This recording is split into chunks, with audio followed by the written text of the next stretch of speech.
நம்ம இப்போ வந்து 7th உள்ள ஃபஸ்ட் டேர்மில் இருக்கிற ஃபஸ்ட்டு கதை விரிவானம் அதுதான் பார்க்க போகிறோம்.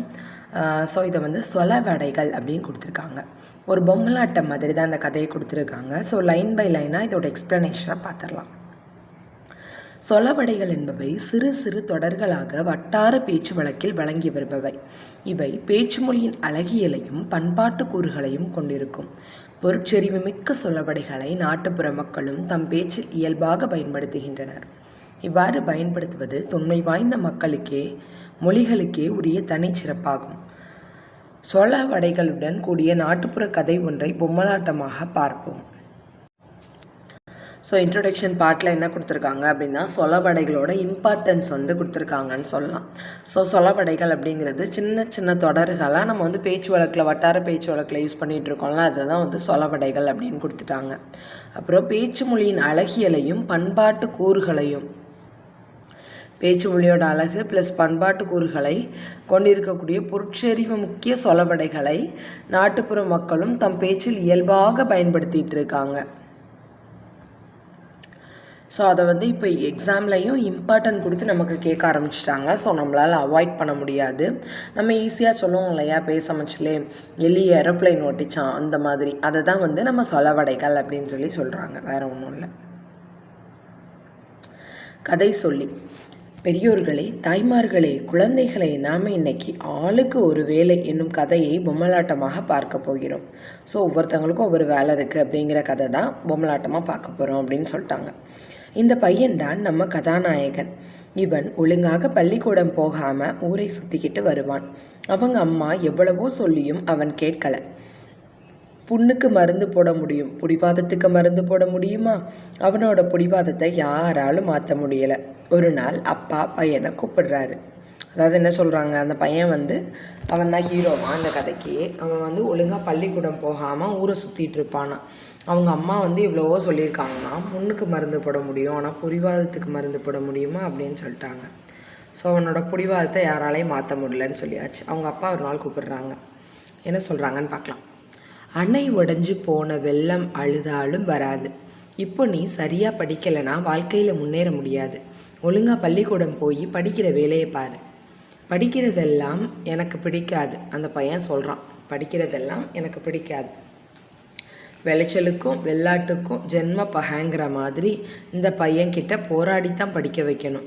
எறும்பு ஊற கல்லும் தேய்ங்கிற மாதிரி இவனை கொஞ்சம் கொஞ்சமாக தான் மாற்றணும்னு நினைக்கிறாரு அப்பா. அவங்க அப்பா பொறுமையாக அறிவுரை சொல்கிறாரு. ஆனால் பையன் கேட்கலை. ஸோ இதுவரை எத்தனை சொலவடை பார்த்துருக்கோம்னா, ஃபஸ்ட்டு என்னது, புண்ணுக்கு மருந்து போட முடியும், ஆனால் பிடிவாதத்துக்கு மருந்து போட முடியுமா அப்படின்னு சொல்லியிருக்காங்க. ஆனால் உடஞ்சி போன வெள்ளம் அழுதாலும் வராதான். விளைச்சலுக்கும் வெள்ளாட்டுக்கும் ஜென்ம பகையாம். அந்த மாதிரி அந்த பையனுக்கும் படிப்புக்கும் அவ்வளோ தள்ளி இருக்கான். ஏன்னா இந்த இளமை காலத்தில் படிப்பை வந்து அவன் விட்டுட்டான் அப்படின்னா என்னது, திருப்பி படிக்க முடியாது அப்படிங்கிற மாதிரி அவங்க அப்பா சொல்கிறாங்க. இல்லை, விளைச்சலுக்கும் வெள்ளாட்டுக்கும் ஜென்ம பகைங்கிற மாதிரி அந்த பையனுக்கும் படிப்புக்கும் ஆகாதுங்கிறனால அவனை வந்து ரொம்ப போராட வேண்டியதாக இருக்குது. எறும்பு ஊற கல்லும் தெய்யுங்கிற மாதிரி இவனை கொஞ்சம் கொஞ்சமாக மாற்றி எப்படியாவது ஸ்கூலுக்கு அனுப்பி படிக்க வச்சிடணும்னு நினைக்கிறாங்க. அப்புறமா பையன், போப்பா, பள்ளிக்கூடம் போகிற வேலையெல்லாம் எனக்கு ஒத்து வராது. கதை சொல்லி அப்பாவுக்கு கோபம் வருது. சத்தம் போடுறாரு. சத்தம் கேட்டு அம்மா வெளியே வராங்க. அம்மா, ராசா, உழைக்கிற மாடு தான் ஊருக்குள்ளே நல்ல விலை போகும். நீ படிக்கலைன்னா ஊரில் யாரும் மதிக்க மாட்டாங்க. அதனால் நீ பள்ளிக்கூடம் போய் நல்லா படிச்சுக்க. என்ன சொல்கிறாங்க, பையன் வந்து போங்கப்பா, உங்களுக்கு வேறு வேலை இல்லை, நான்லாம் படிக்க மாட்டேன்ட்டான். அந்த உடனே அப்பா சத்தம் போடுறாரு, அம்மா வந்துட்டாங்க. ஒன்றும் உழைக்கிற மாடு தான் ஊருக்குள்ளே நல்ல விலை போகும் அப்படின்னு அம்மா சொல்கிறாங்க. சொல்லிட்டு அடமலை விட்டாலும் செடி மலை விடாதுங்கிற மாதிரி அப்பா விட்டாலும் அம்மா விட மாட்டேங்கிறாங்க. ஸோ இருக்குன்னு நினச்சி பையன் பள்ளிக்கூடத்துக்கு போகிறான். அவனுக்கு படிக்க பிடிக்கலை, நினச்சாதான் கதை எடுக்குதான், நினச்சதாம் கழுதை எடுத்ததாம் ஓட்டோங்கிற மாதிரி பள்ளிக்கூடத்தை விட்டு ஓட்டம் பிடிக்கிறான். விளையாட யாராவது கிடைப்பாங்களான்னு பார்க்குறான். அங்கே எறும்பு ஒன்று போய்கிட்டு இருக்கு. ஸோ என்ன சொல்கிறாங்க, அடமலை விட்டாலும் செடி மலை விடாதுங்கிற மாதிரி அப்பா விட்டாலும் அம்மா விட மாட்டாங்கிறாங்க போல இருக்கிறதே அப்படின்னு நினச்சிட்டு பையன் பள்ளிக்கூடத்துக்கு போகிறான் ஒரு வேலையாக. இப்போது அவனுக்கு படிக்க பிடிக்கலை, நினச்சதான் கழுதை எடுத்து தான் ஓட்டங்கிற மாதிரி பள்ளிக்கூடத்தை விட்டு ஓட்டம் பிடிக்கிறான். விளையாட யாராவது கிடைப்பாங்களான்னு பார்க்குறான். அங்கே எறும்பு ஒன்று போயிட்டுருக்கு. அந்த எறும்பு கிட்ட விளையாட ஆரம்பிக்கிறான். ஸோ அடமலை விட்டாலும் செடி மலை விடாது அப்படிங்கிறது ஒரு சொல்ல விட, நினச்சதான் கழுதை எடுத்ததான் ஓட்டம். சூப்பரில். அடுத்தது பையன். எறும்பே எறும்பு என் கூட விளையாட வர்றியா? எறும்பு. போ உனக்கு தான் வேலை இல்லை. குடல் கூழுக்கு அழுவுதான், கொண்ட பூவுக்கு அழுவுதான். எனக்கு நிறைய வேலை கிடக்கு. நான் என் குழந்தைங்களுக்கு தீனி கொடுக்கணும், அரிசி நொய் எல்லாம் சேகரிக்கணும். சொப்பனத்தில் கண்ட அரிசி சோத்துக்கு ஆகுமா? நான் கிளம்புறேன். நீ அதோ பறக்குதே அந்த தீனி கூட போய் விளையாடு. ஸோ அவன் ஒரு எறும்பை பார்க்குறான். எறும்புக்கிட்ட நீ விளையாட வரியான்னு ஒன்று. இல்லை எனக்கு வேலை இருக்குது. உனக்கு தான்ப்பா வேலை இல்லை. குடல் கூழுக்கு அழுவுதான், ரொம்ப பசியில் வெயிட் பண்ணிகிட்டு இருக்கான் குடல். அப்போ கொண்டை பூவுக்கு அழுதுன்னு, பூவுக்கு நம்ம காசை ஸ்பெண்ட் பண்ண முடியாதுன்ற மாதிரி சொல்லுது. ரொம்ப அழகாக இருக்குது. குடல் கூழுக்கு அழுவுதான், கொண்டை பூவுக்கு அழுவுதான். நான் என் குழந்தைகளுக்கு தீனி கொடுக்கணும், அரிசி நொய் எல்லாம் சேகரிக்கணும். சொப்பனத்தில் கண்ட அரிசி சோத்துக்காகுமா? நான் கிளம்புறேன் அப்படின்னு சொல்லிட்டு தேனிக்கிட்ட போய் கேளுன்றுச்சு. தேனி. பையன் தேனிக்கிட்ட போய், தேனி நீ என் கூட விளையாட வர்றியா? தேனி. நல்ல பாம்பு படம் எடுக்கலாம், நக்கலாம் பூச்சி படம் எடுக்கலாமா? உனக்கு தான் வேலை இல்லை. 1000 களம் நெல்லுக்கு ஒரு அந்து பூச்சி போதும். உன்னை போல ஒரு ஆள் இருந்தால் எங்கள் கூட்டமே கெட்டு போயிடும். எனக்கு தேன் எடுக்கிற வேலை இருக்கு, போ. பையன். உங்கள் கூட்டத்தில் 1000 தேனி இருக்கே, நீ ஒரு ஆள் தேன் எடுக்கலைன்னா என்ன குறைஞ்சா போயிடும் அப்படின்னு கேட்கான் தேனி. ஆள் கூடுனா பாம்பு சாகுமா? கையை ஊனித்தான் கரணம் போட முடியும். பூவெல்லாம் குறுகி மூடுறதுக்குள்ளே நான் தேன் எடுக்க போகணும். ஸோ இவ்வளோ அழகாக சொல்லிடுச்சு. எறும்பு தேனிகிட்ட போய் கேளுன்னு சொல்லிட்டு போயிடுச்சு. தேனிகிட்ட போய் கேட்குறான், நல்ல பாம்பு படம் எடுக்கலாம், நாக்கலாம் பூச்சி படம் எடுக்கலாமா? 1000 களம் நெல்லுக்கு ஒரு அந்து பூச்சி போதும், மொத்தத்தையும் காலி பண்ணிடும். ஸோ உன்ன மாதிரி ஒரு ஆள் இருந்தால் என் கூட்டத்தில் எல்லோரும் கெட்டு போயிடுவாங்க. தேன் எடுக்கிற வேலையை விட்டுட்டு எல்லாம் போயிடுவாங்க. ஸோ தேன் எடுக்கிற வேலை இருக்குதுன்னு சொல்லிடுச்சு. ஸோ அந்த பையன் சொல்கிறான், உங்கள் கூட்டத்தில் தான் 1000 தேனி இருக்கே, நீ ஒரு ஆள் தேன் எடுக்கலைன்னா எனக்கு குறைஞ்சா போயிடும், நீ வா அப்படின்ற மாதிரி கூப்பிட்றான். ஸோ ஆள் கூடுனா பாம்பு சத்துருமா? கையை ஊனி தான் கரணம் போடணும். பூவெல்லாம் குறுகி மூடுறதுக்குள்ளே நான் போய் தேன் எடுக்கணும்ப்பா அப்படின்னு சொல்லிடுது. ஸோ அடுத்தது தேனியும் போயிடுது. பையன் கொஞ்சம் தூரம் நடந்து போகிறான். ஒரு வீட்டு வாசலில் பொதிமாடு ஒன்று நின்றுக்கிட்டு இருக்கு. பையன். மாடே சும்மாத்தானே இருக்கே, என் கூட விளையாட வரியா? மாடு. என்னது சும்மா இருக்கேனா? காவடி பாரம் சுமக்கிறவனுக்கு தான் தெரியும். இப்போ உனக்கு தான் வேலை இல்லை. இருப்பவனுக்கு புளி ஏப்போம், இல்லாதவனுக்கு பசி ஏப்போம். நான் என் முதலாளிக்கு உப்பு மூட்டை புளி மூட்டையெல்லாம் சுமக்கணும். நான் வரல, நீ அதோ அந்த ஆமைக்கிட்ட போய் விளையாடு. ஸோ ஒரு பசுமாடான்னு தெரில, ஒரு மாடு நிற்கிது, பொதி சுமக்கிற மாடு. ஸோ மாடே நீ சும்மா தானே இருக்க, விளையாடுவான்னொன்னே அது என்ன சொல்லுது? காவடி பாரம் சுமக்கிறவனுக்கு தான் தெரியும், இருப்பவனுக்கு புளி ஏப்போம், இல்லாதவனுக்கு பசி ஏப்போம். நான் என் முதலாளிக்கு உப்பு மூட்டை புளி மூட்டை எல்லாம் சுமக்கணும். ஸோ நான் வரல, நீ அதோ அந்த ஆமைக்கிட்ட போய் விளையாடுன்ட்டு போயிடுச்சு. ஸோ பையன். ஆமையே 4 வீட்டில் கல்யாணமா, நாய்க்கு அங்கேயும் இங்கேயும் ஓட்டமா என்கிற மாதிரி எங்கே வேகமாக போயிட்டுருக்க அப்படின்னு சொல்லி கேட்குது. என் கூட விளையாட வரியா அப்படின்னு கேட்குது. என்னை விட வேகமாக ஓடுற முயலோட போட்டி வச்சுருக்கேன். பொழுதுபோக்குவதிலும் வீணாக பொழுதுபோக்குதல் தவப்பொழுது நல்லந்தும்பாங்க.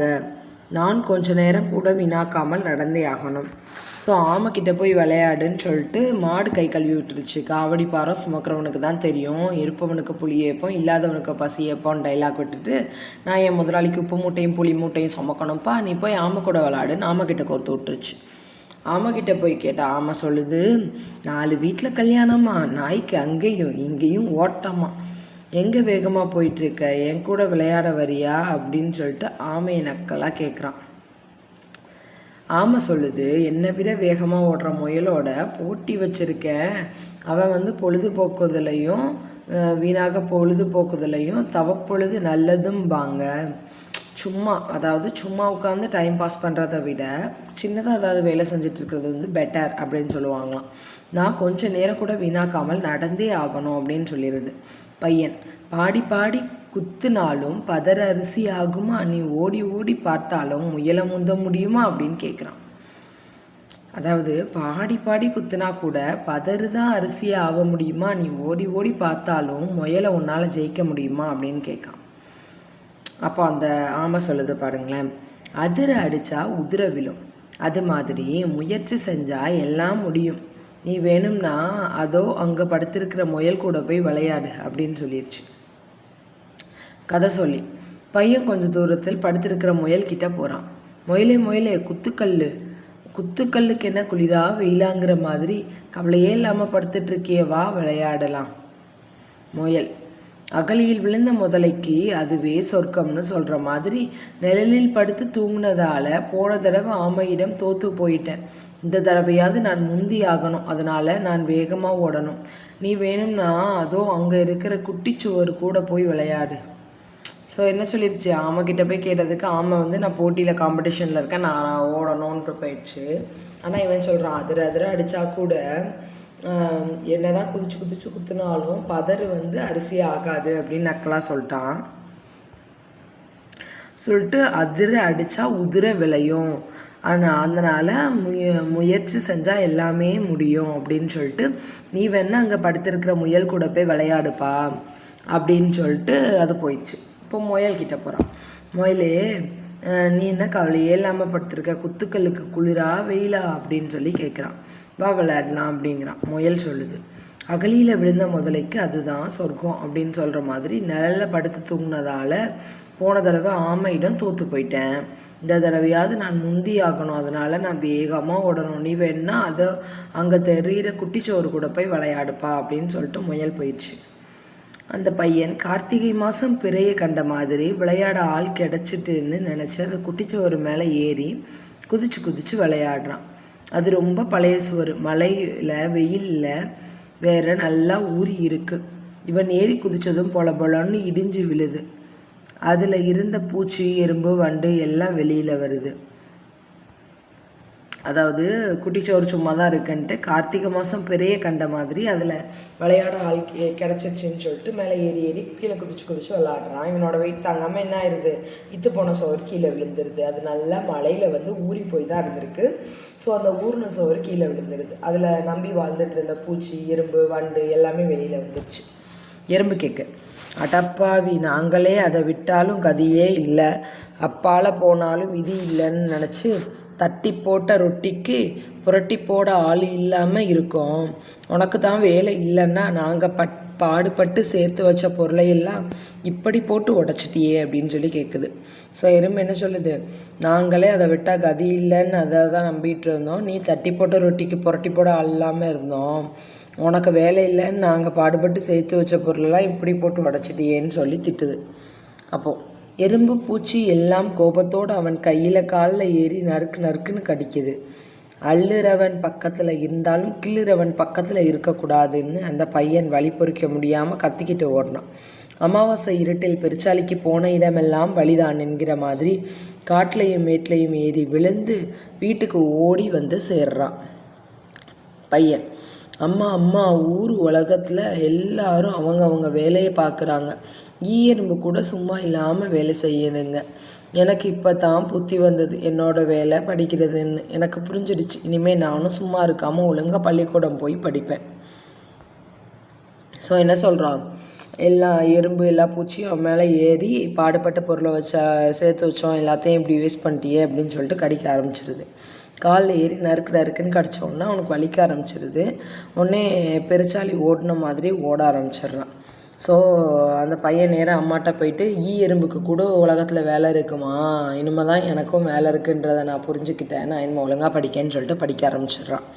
ஸோ அதுக்கு பிறகு அந்த பையன் வந்து நல்லா படிக்க தொடங்குறான். ஆளுக்கு ஒரு வேலைன்னு எல்லாருக்கும் புரிய வைக்கிறான். இதோட கதை முடியுது. இது வரைக்கும் பொறுமையாக இருந்த பொம்மலாட்டத்தை பார்த்தவங்க எல்லாருக்கும் நன்றி நன்றி நன்றி அப்படின்னு கதையை முடிச்சிட்டாங்க.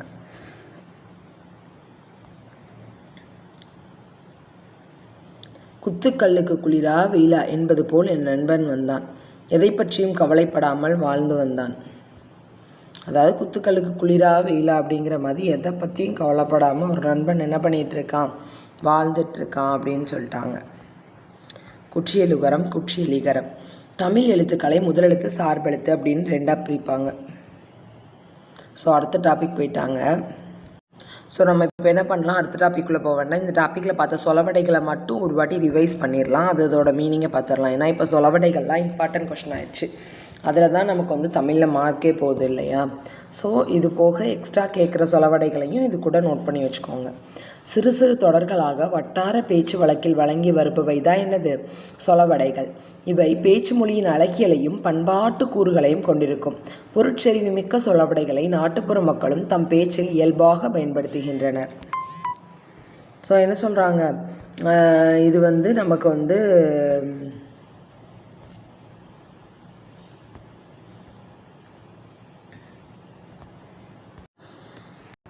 ஸோ இதில் வந்து உங்களுக்கு தெரிஞ்ச சொலவடைகள் டிஃப்ரெண்ட்டாக இருக்கிறது, எக்ஸாம்ஸில் பார்த்தது, தமிழுக்கு இம்பார்ட்டன்ட்னு தோன்றுறது எல்லாத்தையும் கமெண்ட் பண்ணுங்கள் ஃப்ரெண்ட்ஸ். ஸோ இதை படிச்சுட்டு கமெண்ட்ஸை ரிவைஸ் பண்ணிடலாம். புண்ணுக்கு மருந்து போட முடியும், புடிவாதத்துக்கு மருந்து போட முடியுமா? ஸோ இது ரியலான ஒரு சொலவடை தான். புண்ணுக்கு நம்ம மருந்து போட்டுடலாம், புடிவாதத்துக்கு மருந்து போட முடியாது இல்லையா. அணை உடஞ்சி போன வெள்ளம் அழுதாலும் வராது. ஒரு வாட்டி ஒரு பானை உடஞ்சி தண்ணியை கீழே கொட்டிட்டோம்னா அதை வந்து நம்ம திருப்பி கோரி வைக்க முடியாது. ஸோ அணை உடஞ்சி போன வெள்ளத்தை அழுதாலும் நம்ம திருப்பி வாங்க முடியாது. விளைச்சலுக்கும் வெள்ளாட்டுக்கும் ஜென்ம பகை.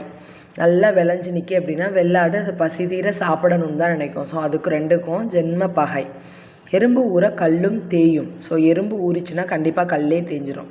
உழைக்கிற மாடு தான் ஊருக்குள்ளே விலை போகும். ஸோ நல்லா கஷ்டப்பட்டு உழைக்கிற மாடுக்கு தான் ஊருக்குள்ளே நல்ல விலை கிடைக்கும்.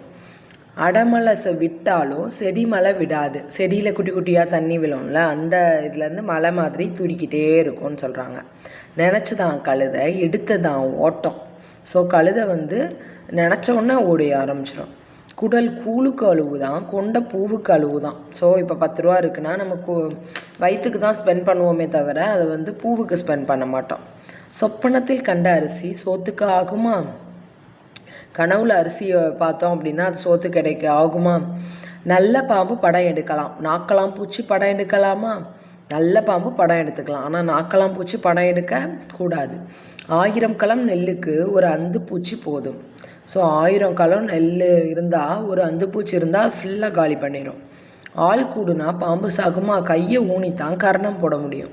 நம்ம வேர்வை சந்தனா தான் நம்ம வெற்றி பெற முடியும். ஸோ ஆள் கூடுனா பாம்பு சாகாது. காவடி பாரம் சுமக்கிறவனுக்கு தான் தெரியும், இருப்பவனுக்கு புலி ஏப்பம், இல்லாதவனுக்கு பசி ஏப்பம். காவடி பாரம் வந்து அது சுமக்கிறவனுக்கு தான் தெரியும், இருக்கிறவனுக்கு வந்து புலி ஏப்பம், இல்லாதவனுக்கு பசி ஏப்பம். 4 வீட்டில் கல்யாணமாம், நாய்க்கு அங்கேயும் இங்கேயும் ஓட்டமாம். 4 வீட்டில் கல்யாணம் நடக்குதான், நாய்க்கு அங்கேயும் இங்கேயும் ஒரு வீட்லையா ஓட்டமாக இருக்குதான். அவ்வப்பொழுது போக்குவதிலும் வீணாக பொழுதுபோக்குதல் தவப்பொழுது நல்லதும் பாங்க. அதாவது அவ்வப்பொழுது போக்குறதை விட, வீணாக பொழுது போக்குறதை விட தவப்பொழுது, சின்ன பொழுது நம்ம யூஸ் பண்ணால் கூட அது வந்து நல்லதுன்னு சொல்லுவாங்களாம். பாடி பாடி குத்தினாலும் பதற அரிசியாகுமா? நம்ம என்னதான் பாடி பாடி குத்தினா கூட பதர்லேருந்து அரிசி வர முடியுமா அப்படின்னு கேட்காங்க. அதிர அடித்தா உதிர விளையும் அப்படிங்கிறாங்க. குத்துக்கல்லுக்கு என்ன குளிரா வெயிலா அப்படின்னு கேட்காங்க. ஸோ நம்ம வந்து நம்மளோட எஃபோர்ட்டை தெளிவாக போட்டோன்னா, அதாவது இப்போ கொஞ்சம் நேரம் தான் படிக்க நம்ம ஸ்பெண்ட் பண்ணுறோன்னு வச்சுக்கோங்களேன், அதை நம்ம அதிர அடித்தா, நம்ம வந்து வேறு எந்த யோசனையும் இல்லாமல் ஃபுல் எஃபோர்ட் போட்டோம் அப்படின்னா உதிர விளையும், கண்டிப்பாக நல்லா ரிசல்ட் கிடைக்கும் அப்படின்னு சொல்லி சொல்கிறாங்க. குத்துக்கல்லுக்கு என்ன குளிரா வெயிலா? ஒரு குத்துக்கல் இருக்குது, குத்துக்கல்லுக்கு குளிர் அடிக்க போதா வெயில் அடிக்க போதா? அது ரோட்டில் கிடந்தானே ஒரு சைடாக கிடந்தானேன்றது குத்துக்கல்லுக்கு குளிரா வெயிலா? அகலியில் விழுந்த முதலைக்கு அதுவே சொர்க்கம். ஸோ சின்ன கிணறுல இருக்க தவளைக்கு அதுதான் பெரிய கடல்னு நினைப்பாங்க இல்லையா, அந்த மாதிரி அகலியில் விழுந்த முதலைக்கு அதுதான் சொர்க்கம். கார்த்திகை மாதம் பிறைய கண்ட மாதிரி. ஸோ கார்த்திகை மாதம் பிறைய வந்து நம்ம பார்த்தோன்னா ரொம்ப எக்ஸ்ப்ரெஸ் ஆகும் இல்லையா, அந்த மாதிரி. அதை விட்டாலும் கதி இல்லை, அப்பால் போனாலும் விதி இல்லை. இப்போது ஒரு வேலையில் இருக்கவங்க வந்து அந்த வேலை பிடிக்கலைன்னா என்ன ஃபீல் பண்ணுவாங்க? அதை விட்டாலும் அடுத்த வேலை இல்லை, ஸோ அப்பால் போனாலும் நமக்கு அடுத்த விதி இல்லை அப்படின்னு அதிலே இருப்பாங்க இல்லையா. தட்டி போட்ட ரொட்டிக்கு புரட்டி போட ஆள் இல்லாமல் இருக்கும். அதாவது கீழே விழுந்த ரொட்டியை வந்து புரட்டி போட ஆள் இல்லாமல் இருக்கும்ன்ற மாதிரி வேஸ்ட்டாக போயிடுச்சு அப்படிங்கிற மீனிங் சொல்கிறாங்க. அள்ளுறவன் பக்கத்தில் இருந்தாலும் கிள்ளுறவன் பக்கத்தில் இருக்கக்கூடாது. நம்மள்கிட்ட இருந்து ஆட்டையை போடுறவன் பக்கத்தில் இருந்தாலும் கூட நம்மளை கெடுத்து வேலை செய்ய விடாமல் பண்ணுறவங்கிட்டே இருக்கக்கூடாது, அந்த மீனிங் வருது.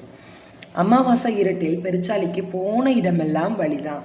அமாவாசை இருட்டில் இப்போ பெருச்சாலி போகுது அப்படின்னா அதுக்கு என்னது, போகிற இடம் எல்லாமே என்னது தான், வழிதான் அப்படின்னு சொல்லிட்டாங்க. ஸோ இப்போ பையனுக்கு புரிஞ்சிருச்சு, நம்ம கண்டிப்பாக வேலை செய்யணும், எல்லாரும் வேலை செஞ்சிட்ருக்காங்க, ஸோ நம்மளும் வேலை செய்யணும்னு. ஸோ இது வந்து 7th ஃபஸ்ட் டேர்மில் உள்ள ஃபர்ஸ்ட் விரிவானம் தான் நம்ம இப்போ பார்த்துருக்கோம் ஃப்ரெண்ட்ஸ். தேங்க்யூ.